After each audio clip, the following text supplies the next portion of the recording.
Well, let's start. Welcome back, folks. We're on the week 15, so the penultimate week of the entire semester. Week 16's finals week is just the formality, getting through the final exam. So these are our last official two class meetings. We're going to spend the entire week, like we mentioned last week, just reviewing for the final exam. So this is my selected problems that I'll be going through. I want to mention if you have any direct questions that you want to ask, whether they were from, say, an old exam, old homework problem, or elsewhere, I'd be happy to look at those questions too. So let me know anytime a question pops in. Feel free to interject at any point we're doing these problems. We can always go switch gears, take a look at a different question as well. So we'll be spending the entire week going through the final exam review. And there's a lot of other things on the Moodle website I want to mention the announcements before we get started. But any questions at the moment to start us out?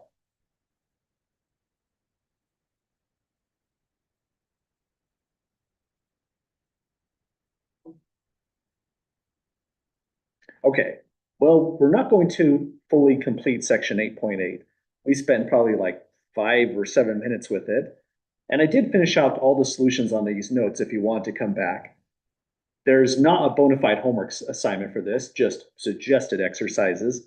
So it's these problems here, primarily odd problems, so you can check your work in the back of the book. Our last exercise set is really section 8.3 on polar coordinates, but this really is an extra credit opportunity. If you have the time and the energy, you're caught up on homework, and you just want to see what's going on in section 8.8, you'll find it makes sense. This is in the application to trigonometry section. You do more trigonometry in this section working on these vectors, and you pick up other interesting tools along the way. Vector addition, scalar multiplication, the dot product. The last question on the final exam is just going to be one problem with several very fast parts. And these exercises here, which get you on par for doing well in that exam problem. The final exam score can't exceed 100%, but there's some built-in extra credit if you have the extra time and mental energy to go for that last section. Well, aside from that, I have another final exam extra credit opportunity. This one is more about if you had a rough day on either exam 1, exam 2, exam 3, I feel like one rough exam shouldn't really say exactly what your letter grade is at the end of the semester, especially if you came back on that material. If you relearned it and you showed that you came back strong on your understanding for that material, whatever exam it might have been, the final exam allows you to make up that kind of credit. The way it works is imagine your minimum grade among exams 1, 2, and 3. Say, just for the sake of discussion, that minimum grade is a 72%.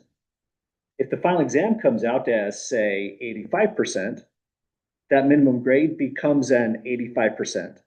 And it's an extra credit opportunity that will only help you. I'm not going to take your minimum grade and make it even smaller if your final exam grade was lower. So this is a way to, say, come back strong on any one of those exams that might have just been extra awful for one reason or another. Maybe you got sick, maybe it was just not your favorite material, and so on. Does that make sense, folks, with that extra credit opportunity here?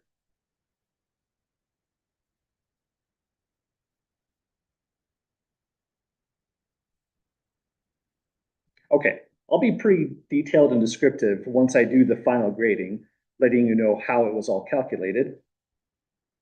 And next thing to mention is, let's see here, shouldn't have done that, there we go. The other sort of not exactly extra credit opportunity, but in some sense it kind of feels like it, is if life got it busy at any part of the semester, I don't have a late policy in this class. So even if you say didn't get section 5.2 squared away, you missed the due date on that. The due date was all about pacing fundamentally in this class, not as a way to punish anybody. So any homework that you turn in, I will accept for full credit. So it's a good time to spend, say, this review week where we're stopping the content in 8.3. Take a look into your grades in Canvas, see if you're missing anything, and you're welcome to work on those homework sets. I mean, that's a great way to study for the final exam in the first place, and it will improve your grade as well. There's a final date for submitting that homework. It'll be Friday, December 19th. That'll allow me to get some final touches in on the grade before they're finalized on Monday after this week. And aside from all that, it's a lot of enhancements to start us out. The final exam information is still posted here as before. So I'm going to leave these documents down below primarily for your studying. This is the real final exam that I gave last time I taught this class. So you could print that out as kind of like a final exam dress rehearsal. We'll be going over these problems like I mentioned earlier, so we're not, say, stealing that important review from you. A great way to work on this final exam is keep in mind the solutions are here so you can grade your work. But say, try to find 2 hours in your day in a week. If you can get just 2 hours of uninterrupted time if possible, if not, just break it up. Get a timer out, get some pencils out, have this available as well. This is the formula sheet that you would have on the real exam. And do this without actually looking into the book, looking into extra notes, as if you were taking the real final exam. Try to role play. This is the real final exam. This is what I'm doing for 2 hours. And it will give you a very honest assessment of where your strong points are, where your weak points are, where you need to come back, study a little bit further. And so I'm going to leave these two documents here, the real final exam and the solution set once again for your studying. The final exam I write is similar in terms of difficulty and length, but I'm not necessarily asking the same exact questions in the same exact order. So don't use this as a guide of this is what the real final exam looks like, problem by problem by problem. But it's a great guide of how to spend your time in the 2 hours. What are the main concepts that could come up in a final exam? And I think I ran out of things to say. Any other questions or comments at the moment, folks, before we start off the review?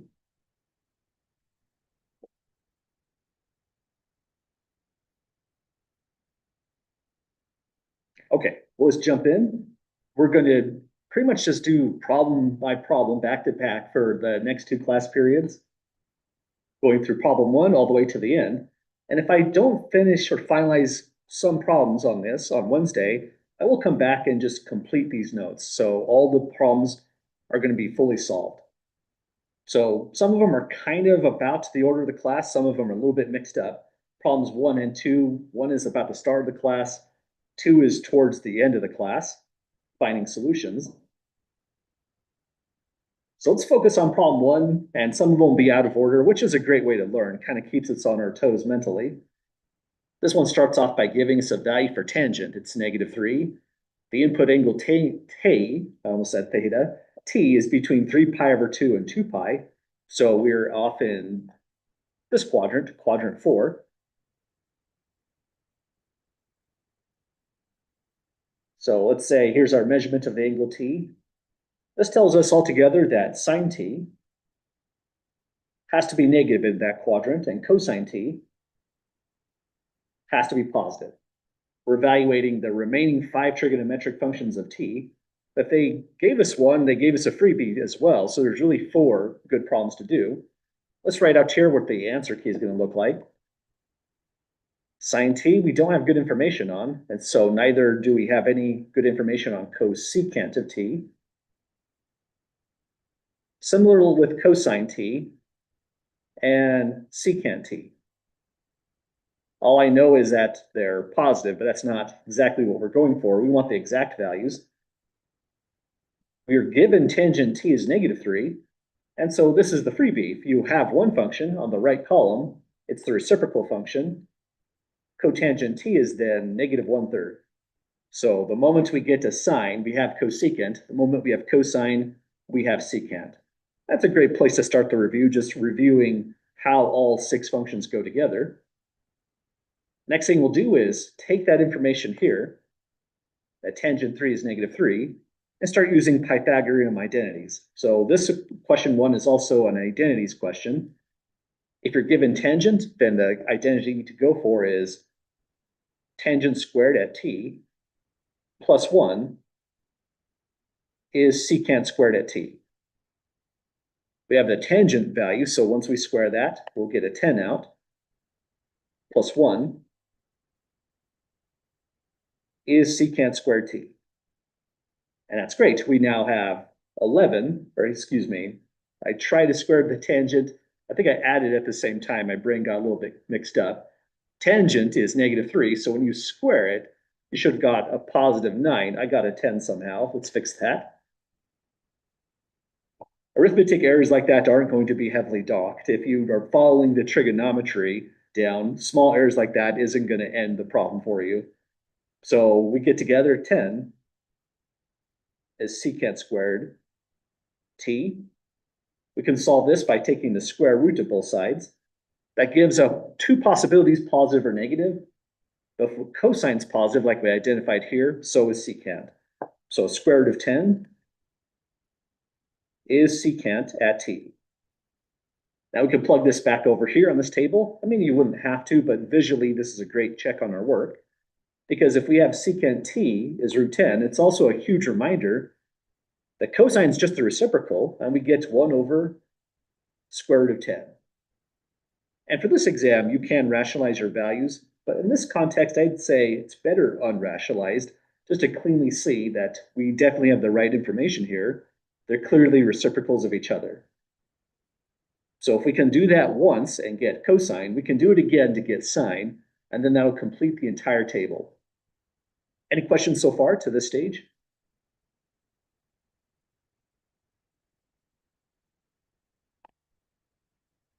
Okay, well, we started with the tangent value. We did some work with Pythagorean's identities, so we have a cosine value. That means we can now take that, use the next Pythagorean identity, which is cosine squared of t plus sine squared of t is 1. We have the cosine value, 1 over root 10. So if we square this, I'll be a little more careful as I square that one, we'll get 1 over, the root of 10 squared is just 10, plus sine squared of t, now 10 tenths. So this one's pretty fast to solve. Sine squared of t is now 9 tenths. That's not quite what we want. We need to drop the power. So take square roots and sine of t.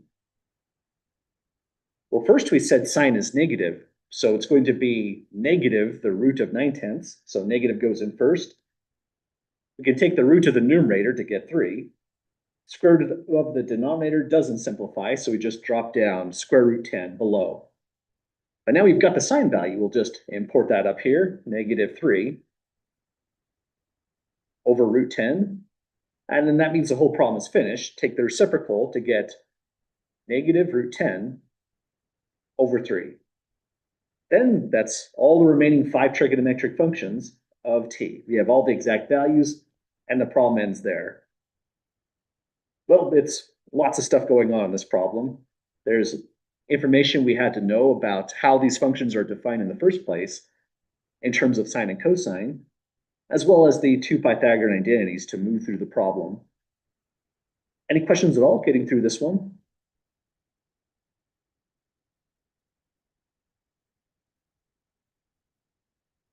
Okay, let's move on down the line then. Next problem is about equation solving.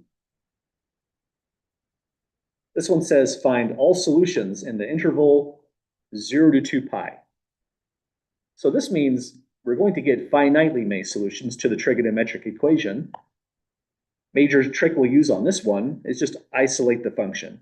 So subtract root 3, divide by 2, and we get the new equation, cosine theta. Here's our negative root 3, divide by 2. Then at this stage, to find all the solutions, we can reverse engineer what angles take us to a negative root 3 over 2 on the x-axis. X-axis because it's a cosine, and negative root 3 over 2 is about a negative 0.9, so right around there. There's two angles that get us to that position, and those two angles will be the solution theta. So here's one angle. Here's the other angle, drawn very suggestively. But this takes us all the way back to section 5.1, and it has been some time. But as you're studying for the final exam, it's probably a good idea to just draw a big circle and put on that big unit circle, once this loads, all of these angles once again, just kind of prime your brain for where all this important information is, because a lot of the work we did in trigonometry, I think you'll agree at this point, was really just pattern recognition of What quadrant are we in? Does that look like it's 30 degrees? Does it look like it's 45 degrees off? So this angle 3 pi over 4. And just knowing where angles like 3 pi over 4, 5 pi over 3, pi over 3, and so on emerge on the unit circle. So drawing this out again can make you a lot more responsive, clears through the brain fog, and it makes this step right here that we're about to take a little bit more immediate just by pattern recognition. We've seen this before. That's definitely a 5 pi over 6. That's definitely a 7 pi over 6. And if you are second guessing it because you just want to be sure, just recall that this is pi, which is 6 pi over 6. So this diagram here gave us the solution to this trigonometric equation on the left. And we can say the solutions are for theta. Theta is 5 pi over 6, comma, 7 pi over 6. Those are the only two solutions because the instructions didn't say find all solutions, just the one specifically between 0 and 1 full rotation around, 2 pi. 2 pi is not in the set, so 2 pi isn't a solution, but if you gave me a solution as 2 pi, you'd also give a solution as 0. I wouldn't take off credit for that. But the thought is we'd use the radian measurement 0 and not 2 pi to be in this set. So that's one down. We'll try it again for tangent 3x equals -1. I think there's another problem as well down below. But the contrast on this one is here we're looking for finitely many solutions. This time when it says find all solutions, we're looking for an infinite set of solutions on this one. Any questions at all before we jump to problem 3?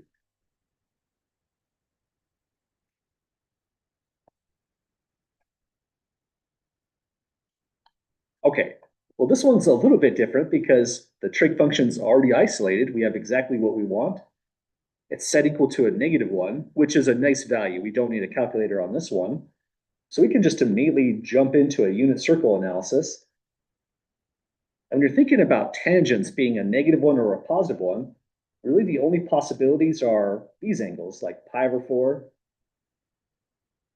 3 pi over 4, 5 pi over 4, and 7 pi over 4. So those are those key angles. Tangent at pi over 4 is sine divided by cosine, but both the sine and cosine values are +1. So tangent at pi over 4 gives us a +1. That's not what we're looking for. We're looking for a -1. But this is a good quadrant. Here you get the sine value is positive root 2 over 2. You get the cosine value is negative root 2 over 2. So this one is simplified to a -1. This one's no good to us either because both values are negative. If the negatives cancel, you get a +1. But here the sine value is negative, the cosine value is positive at the same magnitude. So this one comes out as a -1 as well.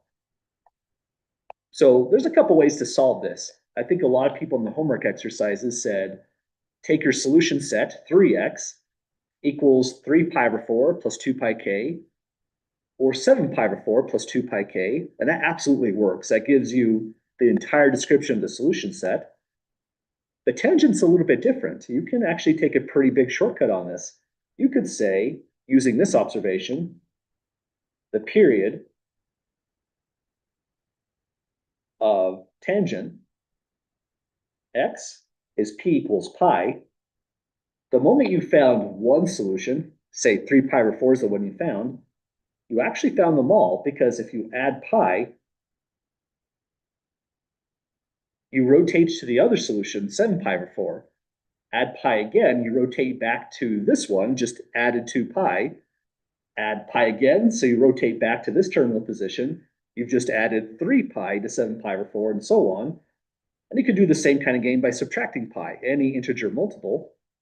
So this one, we could just say has solution 3x equals the principal solution we found, 3 pi over 4, plus pi times k. So here's us using periodicity. We need the k to find all solutions, and we'll just say somewhere as a reminder, k is any integer. So that's not quite the solution, but it's definitely good progress. The last thing we have to remind ourselves to do is divide by 3. We'll cancel that 3, have a division by 3 here. And so the solution x is pi over 4 plus pi k divided by 3.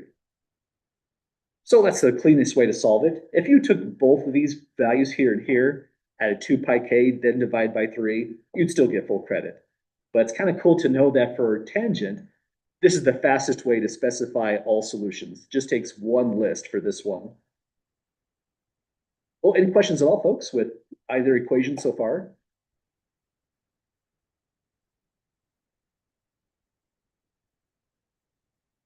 Okay, I think there's one more, and then we'll switch gears to a different topic.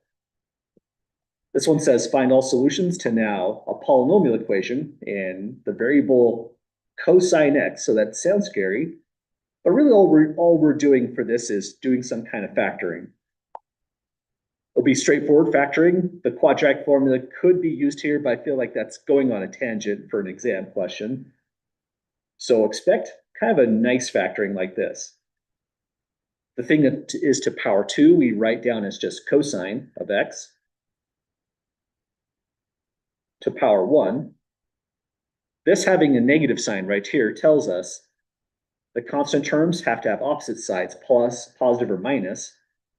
I'll go for the negative, a 3. We're now factoring the 3 down, the positive, a 1. And the really fast check on this is if you multiply here to here, that's negative 3 cosine x. Multiply here to here, that's positive 1 cosine x, or just cosine x. Resolves to negative 2 cosine x, which is the middle term. And pretty much that's the main thing we're always checking when we're factoring using trial and error like this. Because I landed on negative 2, we already know we get a negative 3 and a cosine squared. This is the correct factorization. So after getting beyond that step, factoring it, we can now set each factor to 0 and solve. So the line where the red dot is implies cosine x plus 1 and 0, or cosine x minus 3 is 0. That's 2 more trigonometric equations. So one of them is cosine x equals negative 1. The other is cosine x equals positive 3. This is the one that has no solution because cosine itself has range that goes from negative 1 to positive 1. In other words, negative 1 is always less than or equal to cosine x, which is always less than or equal to positive 1. That means 3 is an impossible condition for equation solving. This one has no solution. However, cosine x equals negative 1 does have a solution. X would just have to be pi, and you get cosine at pi is negative 1, solving this equation. But these instructions are pretty tricky. You never want to celebrate early. Double check what is the nature of the solutions we're trying to look for.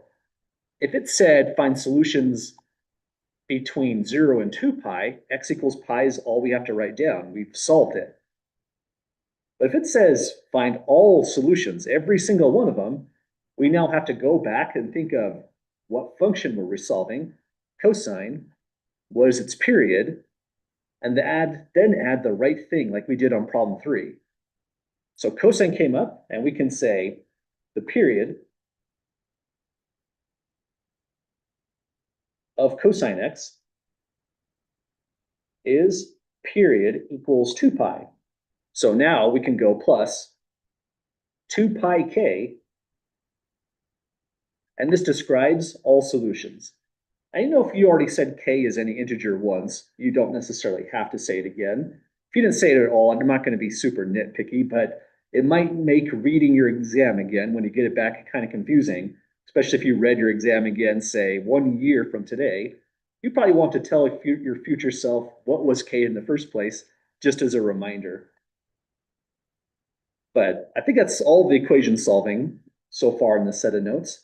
Any last questions at all, folks, before we switch gears to a new topic?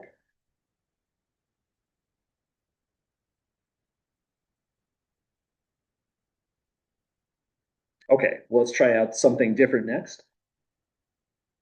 We're now on simplify the expression kind of a problem.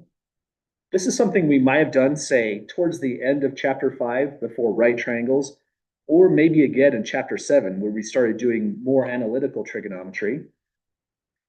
What I see here is lots of stuff that could be written in terms of sines and cosines and then cancel out. But one problematic function, secant negative theta. This is the more dangerous one because if you see a negative theta there, that's not compatible with theta. This isn't going to give us a cancellation until we make that input exactly the same. They all have to be negative thetas. That's kind of a messy way to go. Or they all have to be just theta itself. That's probably the cleanest way to go. The formulas we use for this are fundamentally just based off sine and cosine. We have sine of negative theta. Let me make that negative stand out a little bit better. Sine of negative theta is negative sine theta. We often abbreviate this by saying sine is an odd function. Cosine of negative theta is pretty weird too, but it's nicer in a certain sense. It deletes that negative sign that's inside right here, and it does that because cosine is an even function. So it's all about symmetry. Cosine is symmetric about the y-axis. Sine is symmetric about the origin. And the way it's relevant suddenly is to simplify this down, you have to take care of that negative sign. So secant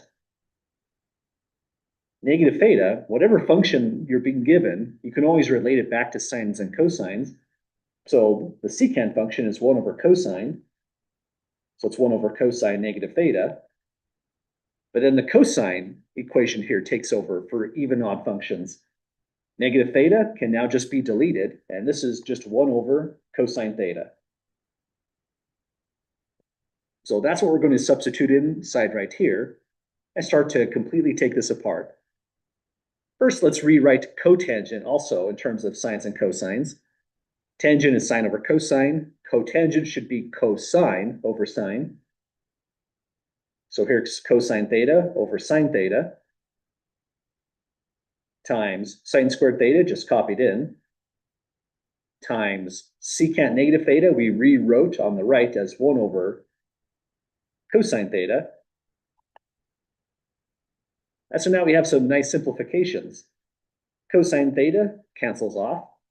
Sine theta here cancels the power of 2 on that sine theta. So all that's left, cotangent squared, sine squared, secant negative the input. This is just a fancy way to say sine theta. So we did, folks. That's our clean simplification on that one. Other things could have came into play. Maybe a Pythagorean identity might have came up. Maybe a half angle formula, a double angle formula might have been a necessary tool for this kind of problem. But for this one, it was just knowing how to rewrite things in terms of sines and cosines and recalling these two important formulas that we've worked with before. Well, any questions before we try out the next?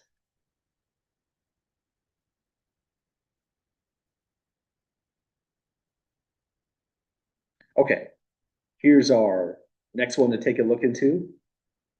Looks like same type, essentially. Simplify the expression. But it's a gigantic mess.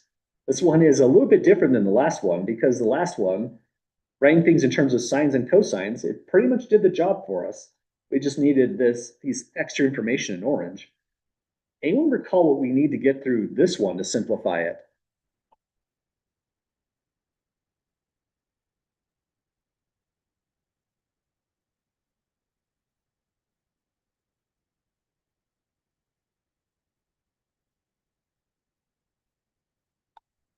While we're thinking about that, let's take a slight detour. Don't forget, as you're studying for the final exam, this is going to be the real last page on the final exam. So you can't bring it to the testing center, but it's good to have pulled up as you're studying, or maybe even printed out as you're studying, to start referring to it now to see where everything lives on this document. It's got all sorts of great stuff. The Pythagorean identities are at the very top of this one. But right after is the addition formula, double angle formula, half angle reduction. Then I have domain and range chart for inverse functions. And we've used this on exam 1, 2, and 3, so I felt it'd be weird to exclude it, so I've copied it in as well. But what's relevant for us this time is the addition formulas. Let's just throw it into our review notes so we can refer to it. So there they are.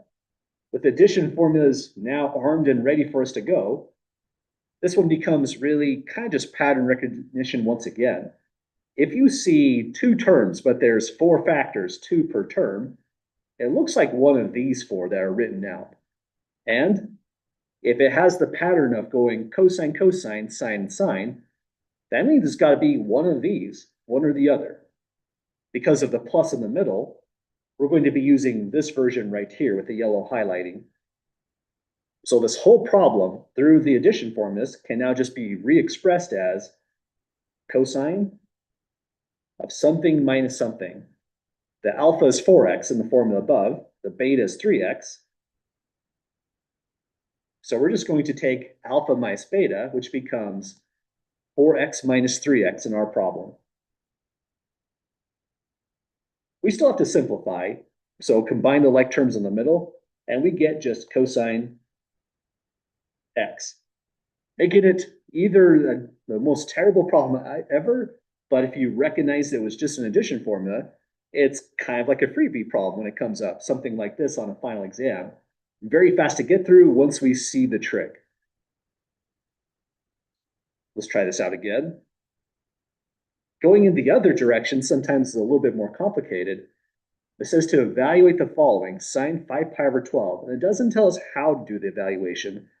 So we could use an addition formula, we could use a half angle identity, but I think oftentimes the addition formula approach to doing these kinds of evaluations are a lot more straightforward. All the problems on the exam, we do have to find exact values for, unless a problem asks for a decimal approximation. So this one's not about just putting it into the calculator.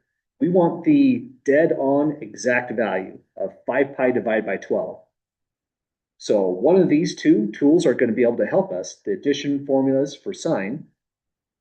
But in order to make that work, we have to partition 5 pi over 12 as the sum of 2 more approachable angles, because we need to calculate the sine alpha, we need to calculate the cosine beta, and vice versa over here. So let's first do some scratch work. 5 pi over 12 can be re-expressed as, well, there's lots of things you could try. You could try 4 pi over 12. Let's make this some legitimate scratch work. I'll delete this in a moment. This could be 4 pi over 12 plus pi over 12. That absolutely works from an equality standpoint. We didn't break equality. And this reduces to pi over 3, which is a great angle. We can calculate sine and cosine at pi over 3. But the problem is just as hard if a pi over 12 comes up and we can't reduce that. So we backtrack a little and just try something else.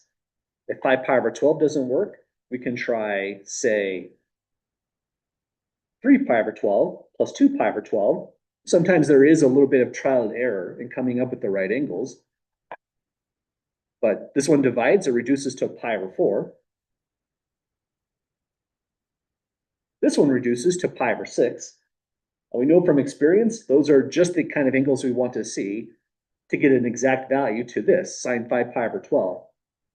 So these are the 2 angles that we'll be using. The alpha is pi over 4. The beta is pi over 6. So first, let's just rewrite the formula. We're going to be using the version with plus in the middle. So that's this version right here. This is sine. Now pi over 4 plus pi over 6. Now finally, here's the actual identity. So we're finally using the addition formula at this stage. Addition formula for sine turns into sine of an angle times cosine of another angle plus cosine of the first angle times sine of the second angle. So we just use, again, whatever angles we produced in this same corresponding order down here. So pi over 4, pi over 6, duplicate again, pi over 4, pi over 6. And those are the alpha betas that are being mentioned in the formula. So here's alpha beta plugged into the identity. All that's left to do is just crank this out and get the values out, simplify it a little bit, and we'll be done. So this is the major part of the work. Any questions at all, folks, using that addition formula there?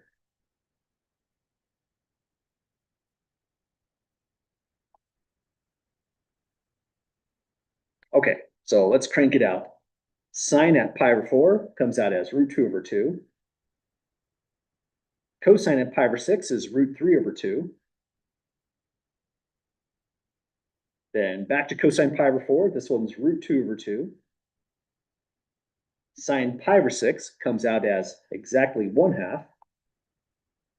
And then it simplifies. We have denominators of 4, so we can place this under one least common denominator 4. Root 2 times root 3 turns into a root 6, then plus root 2. So that's the dead-on exact value, sine 5 pi over 12. Any last questions at all, folks, with that addition formula rundown?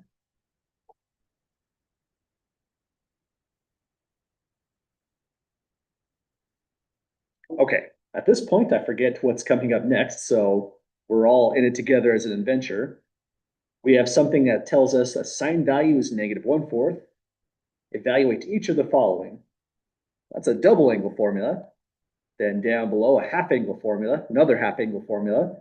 So it looks like we're just in the identity side of reviewing for the notes.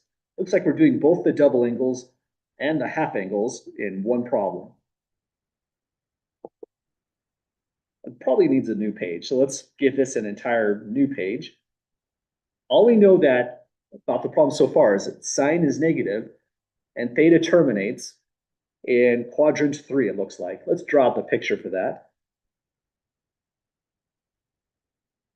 We're between pi, it's greater than pi, but less than 3 pi over 4, or excuse me, over 2. So angle theta is somewhere here. It makes sense that sine is negative, but let's also, as a reminder, tell ourselves that cosine theta is also negative when we terminate in that quadrant. So now we can calculate cosine pretty rapidly. It's just another Pythagorean identity, cosine squared plus sine squared theta equals 1. We have the sine value, so we'll drop it right here and square it. So now cosine squared theta plus the square of -1/4 is going to give us positive 1/16, which we can now rewrite. The right-hand side is 16/16. Cosine squared theta is now equal to 15/16. We'll square root both sides and then use the fact that cosine is negative. So let's take the negative root.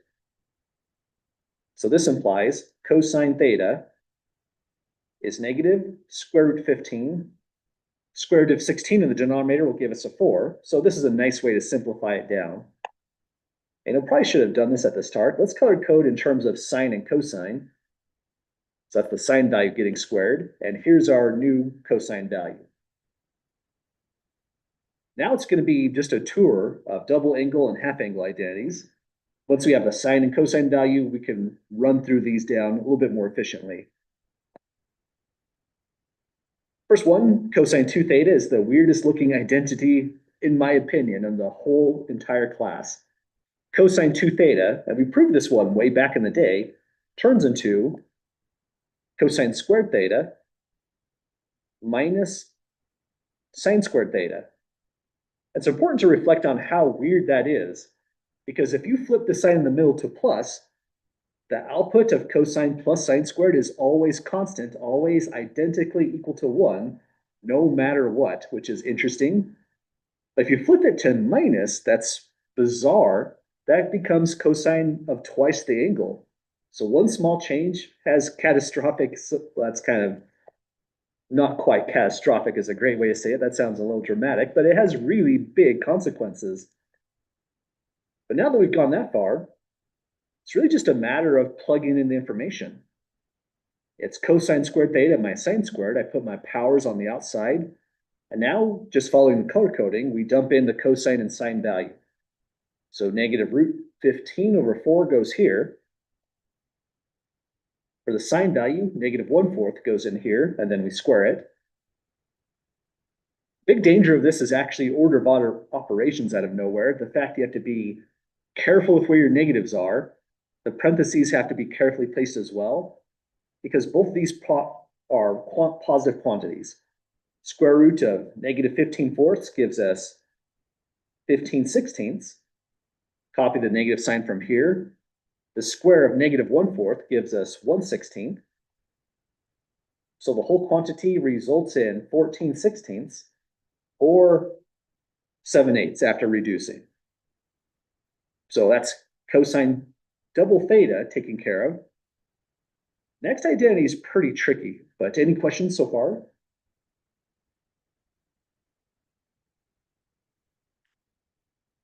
Okay, this next identity is pretty tricky because it's a tricky one to pick out. The book actually gave a whole bunch of identities for tangent theta divided by 2, but I just put one on the lecture notes so we could kind of focus on the one that is the easiest to use, that is the easiest to simplify. It's the one that goes like this. Sine theta divided by 1 plus cosine theta. It's a fantastic identity, and the reason it's kind of confusing in the reading is, if you go back to the half angle formulas, recall we have this one for sine, this one for cosine, and sure, you can say tangent alpha divided by 2 is just this one divided by this one. The 2's would cancel, but not much more. And that's an identity the book gives.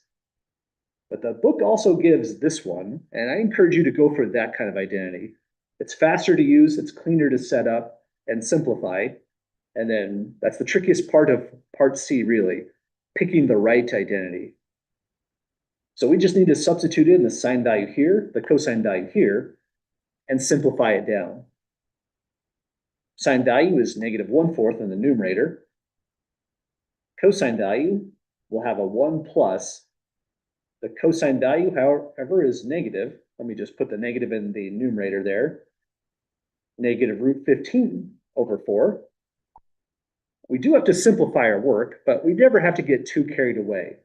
The major simplification we would have to do here for full credit is knock out those denominators of 4 that we see. It's currently a complex fraction, but we can reduce it by multiplying like this, 4/4.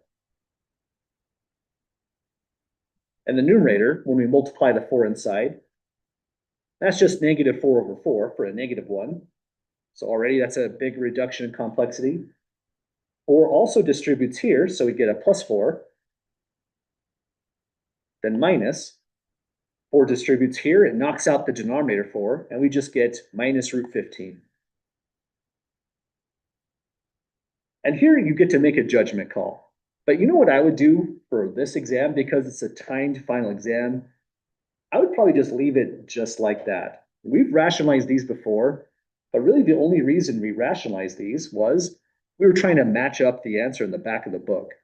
So for the final exam, I would just call that good. There's no extra credit for rationalizing the denominator. Just make sure you did this step well and the setup step as well, and you'll be in great shape for that one. But any questions at the moment, getting through that one?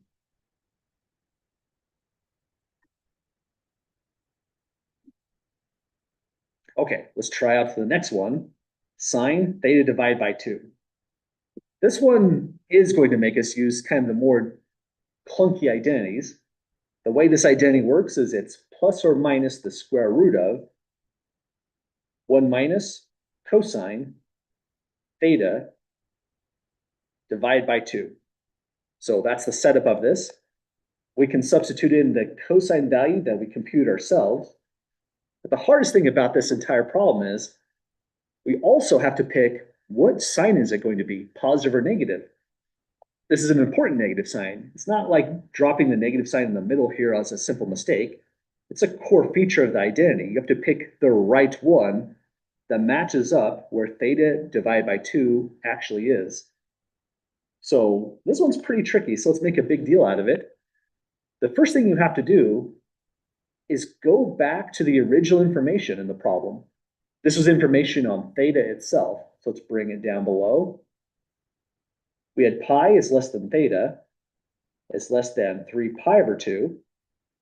And we analyzed theta. We said cosine's negative. That's why we have negative root 15 over 4. But we've never analyzed theta divided by 2. The way we do that is we go back to this given information, divide every side of this inequality by 2. We get pi over 2 is now less than theta divided by 2 is less than 3 pi divided by 4. And that tells us something very particular, very specific about the angle theta divided by 2.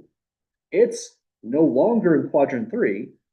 It's up here somewhere in quadrant 2 instead.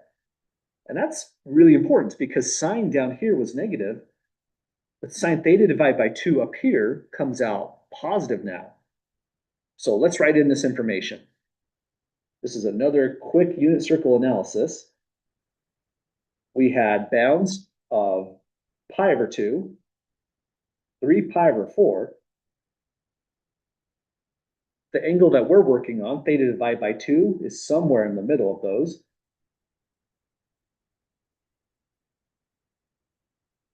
But that finally, after all that work, allows us to pick the sine. Let me try again. It's not cosine, it's sine of angle theta divided by 2. From all that analysis on the angle, we now know it's positive. So back over here, we will pick the positive sign on this problem, not the negative one.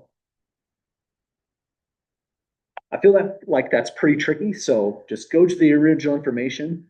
If it said theta divided by 6, you'd have to divide the whole thing by 6. So just make sure you can put the angle, whichever is given, in this problem, definitely theta divided by 2. Put that in the middle, work out the algebra, find out what quadrant you're in, and that's what's telling us the right sign. So with that information in play, we can now say this becomes root. We picked the positive sign, which means we just drop signs in front. That always feels kind of weird. But now it's 1 minus. Substitute in the cosine value, negative root 15 fourths.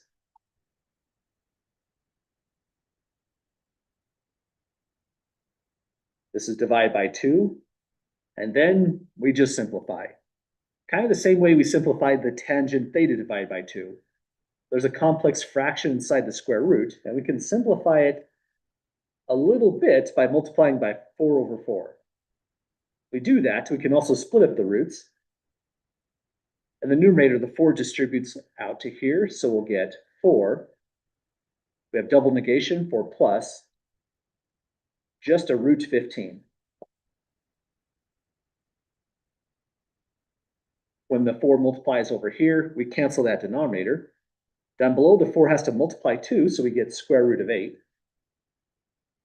And this is a pretty good stopping point. I would say this is for full credit, but you can simplify that root 8 pretty reasonably fast. So I think a lot of people would probably actually stop here. The square root of 4 plus the square root of 15, that's a lost cause for simplifying. We did the best we could.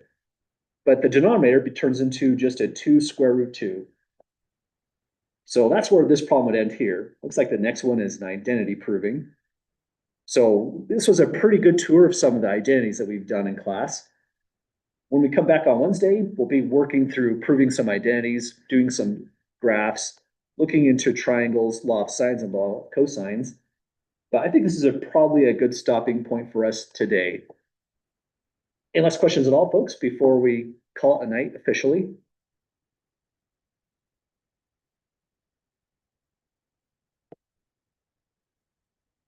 Okay, well, thanks for joining for the review. We'll be back to this on Wednesday's class. We'll mention a couple things about the final exam and then just return to this problem down here on the notes. And just another shout out, if you'd like to see another problem done, you notice we're just going in line. So if you get a little bit worried that maybe your favorite problem doesn't get solved, just let me know at any point. You can interject even in the middle of a problem solving, and we'll make sure that we do whichever problem next. Either on this document or elsewhere would be great problems if you have one to suggest. If you don't have one to suggest, that's okay too. We'll just keep on going down the line here. And you don't have to suggest them live in class. If there's a problem that you would like to see done, you could also just email me that problem, and then we'll start with those as well. But I think I've definitely talked to the time limit. Have a great night, folks. I'll see you all Wednesday.